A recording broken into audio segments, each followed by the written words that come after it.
dude, we gotta look at the Nepo baby stuff. Okay, dude, I'm like have another tweet going like viral today because of the Nepo. Dude, thank you, 𝗙𝗙𝗆𝗆. I just did an innocent tweet, dude. I didn't intend for anything to happen, right? But dude, look at this shit. Dude, I think this might be my most liked tweet ever. 39,000, perhaps more. Dude, it's Don Jr.'s kid, okay? But look at this. Here's the tweet, man. It says, 𝗙𝗙𝗆𝗆 officially became a Trump today. She got into something she didn't deserve to be in, only securing it because of family wealth, and then she performed far worse than everyone else at it. This is the Trump tradition. DEI and last place, dude. Right? And like, dude, people are fucking mad. They are mad. And I did show that she was plus 18 and everyone was like, oh, her second round was so much better. But here's the deal, dude. If she had shot the same round she did today for both, she would have been plus 10, dude. She would have been like right up there. Now, again, sponsorship exemptions absolutely exist. We know this. If you watch a show like Stick with Owen Wilson, it's a really good show. You know that there's a sponsorship exemption. These pro tournaments have exemptions. What they are is they're supposed to allow young up and coming people who are like having trouble getting their name out there, but are really, really good golfers. They're supposed to give them a spotlight to be able to compete at the high level. Okay. It's like people that are extraordinarily talented, but haven't gotten a pro shot. Now, again, she got this shot because her granddaddy is the grapist Donald Trump. Okay, now what's wild about it, though, is somebody asked Grok, people who have previously gotten the sponsorship exemption to the 𝗙𝗏𝗏, how did they score? Amy Olsen got it, and she scored a -2. She tied for 18th. 𝗙𝗍𝗍 𝗏𝗏 got it once and got a +3. Then Stephanie got +3. Ingrid Lindblad got +3. Brittany Linkeomi got -4. Lauren Coughlin got -1. Rachel Heck got -1. Amari Avery got +3. Haley Moore +3. Ashley Wilson +3. Jasmine Koo +3. Kristen Beck +5. Brittany Lincoln +2. Louise Rehnquist -2. Rachel Cohen +4. 𝗙𝗙𝗆𝗆 +18, bro. Right? So see like how the other golf women who got this exemption, like many of them were like under or competitive. They were like top 30. Many of them even qualified and went on to round 2. Dude, and she like +18, bro. So, dude. So the thing about this is she terrible? No, right? Like she's good for an 18-year-old golfer who's going to go to college and continue golfing. Like, of course, she's not the worst golfer on the world, right? Not at all. But the thing is she is not at the level of people who get sponsorship exemptions, okay? Normally, it's like really competitive golfers who actually are ready to level up, okay, are the ones who get those sponsorship exemptions and they get a chance to get in there and fucking like kill it. I believe Tiger Woods at some point got a sponsorship exemption, which gave him a big break. But the thing about 𝗙𝗙𝗆𝗆 is no, she didn't deserve it. She wasn't ready for it. She's not at that level at all.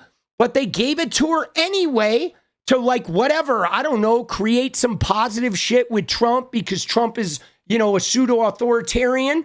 They're trying to grift off of it. They're hoping that they get some sort of financial benefit or whatever.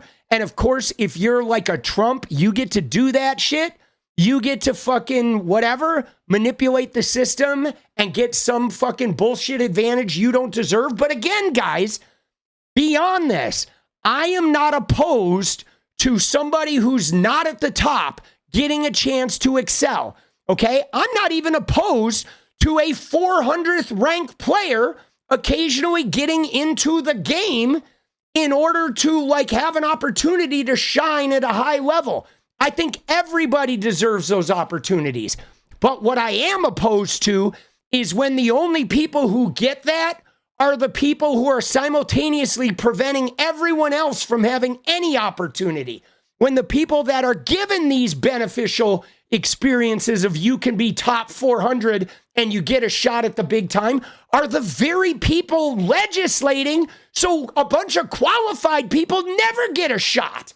And then they say that those people are lazy and toxic and DEI because DEI actually helped qualified black pilots, right? DEI helped black pilots that were shooting -10 get their shot at the big time. But no, what happens is the rich white girl's +18 and she gets the shot, but then the pilot, the black pilot who's -10 and should be getting a shot, no, they're going to take away the programs that help him, right? And see, that's the thing that I don't like. And now what's more though, guys, is in the context of this, a bunch of these Trumpies got so mad at me, okay? They're in there like calling me names. They're calling me F-slurs. They're pretty upset that I said this. They were all like, what about Hunter Biden? Dude, all the people in these comments are like, what about Hunter Biden? Joe Biden sniffs kids. Dude, you know how MAGA are? They have like the worst both sidesing. The MAGA does, dude, because they're not even smart. Dude, some guy, there was one guy who left like 50 messages under my shit. He's like, this guy is like talking about Trump's golfing, which is a warning sign or whatever. Dude, there's some crazy fucker who's like leaving messages under all my tweets now. He's obsessed with me. I think he wants to give me the Bubba. He wants a little bit of that Bubba love with fucking daddy pee-pee. Dude, dude, myself, guys, I am so tired of the Nepo baby shit. I am, dude. I am really tired of it. You have like legacy admissions to Ivy League schools. You have the Nepo fucking people who, if they write a book or if they create some product, they get automatic TV airtime. They get opportunities. Like, right, they have no journalist experience and they get to be an intern at the New York Times. You know what I'm saying? They are consistently getting these automatic, like, graced opportunities. And what's more, though, is it's with a caveat, because what they do is anytime anybody else gets the tiniest bit of help, they shit on them, okay? They shit on them, right? DEI that helps women and people of color get an interview, they're like, it has to go, right? You know what I'm saying? If anybody gets the tiniest bit of help, you get fucking SNAP, you get some type of thing. Oh yeah, you're terrible, you're a mooch, you're lazy, you're unqualified, the untalented are getting it. Meritocracy, they say. And then they automatically get the shit with no qualifications. They get the PPP loans for $1 million get forgiven. Everybody's fine with that. These wealthy people soak up all the help, the tax credits, the opportunities, and then they treat everybody else like they're not doing enough, like they're not working hard enough, like they're all freeloading pieces of shit. And the reality is yes, they're leeches. They are. They're like ginormous leeches, mediocre leeches that simply are allowed to extract wealth out of the system because they were born into wealth. Okay? If you have wealth, you get to extract wealth from the system. That's it. You don't have to have any skills. You don't have to have any brains. You don't have to have any fucking talents. If you have the wealth, you plug your wealth shit into the system and it just extracts more. Okay? It is fucking bullshit. Okay? And Trump, she does not deserve this opportunity at all, boss. Okay? Not at all. Dude, she deserves it like 0 fucking %. She was ranked 461st, guys. She wasn't even in the top 400. Okay? She was not in the top 400. And she gets her big fucking thing and the write-ups in Golf Digest, and all these MAGA are like, ooh, she did so good. But like if a black person gets a job interview, they're like, oh, they took it from a white person, right? If a black pilot, it has the job, Charlie Kirk's like, we're all going to die. That was a white man's job that got given to this inferior person. That's what Charlie Kirk, their patron saint, says.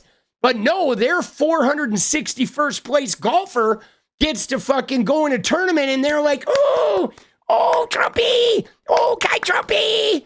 You know, it's like, dude, you already have all the tax credits. You already have all the financial benefits. You own all the stock. You own all the crypto. You own all the real estate. We're enslaved to you in every possible way. Now your top 500 and your fucking top 500 kids get all the big opportunities. Meanwhile, you take away our Medicaid. You take away our fucking healthcare. You spike our premiums. Cost $22 for a goddamn steak because of your fucking tariffs. Right? How much of this are we supposed to put up with before we put a boot in your ass? You know what I'm saying? Like, come on. But I do want to show you one particular reply, okay? Because somebody replied to my tweet saying, so if she were black, you'd be ringing the bell celebrating, right? If she were black, you'd be celebrating. That's their little shot at DEI. And then I said, if she were black, the club would have forced her to be a caddy. Right? You really don't know how golf works. And now this is a reference, guys, to all of the golf clubs, the big major private clubs, all were white golfers and black caddies all the way into the 80s.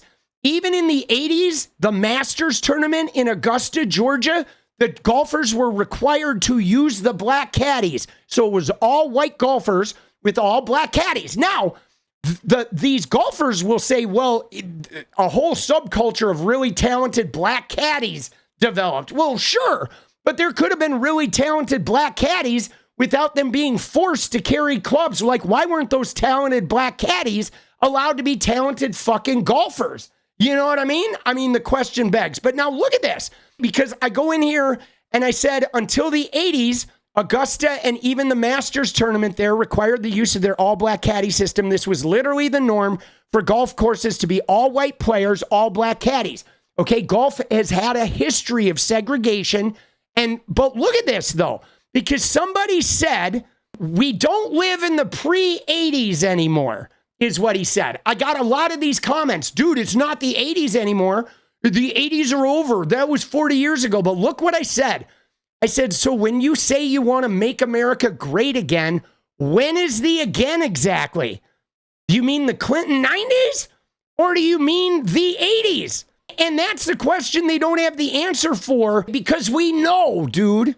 We know what they're talking about. They defend, you know, the white rich girl getting DEI over and over again. Tax credit DEI, golfing DEI, Nepo baby DEI, 400 million inheritance DEI. You get to bankrupt everything DEI, right? You get all the opportunities, crypto riches, break the laws, get away with grapes, whatever.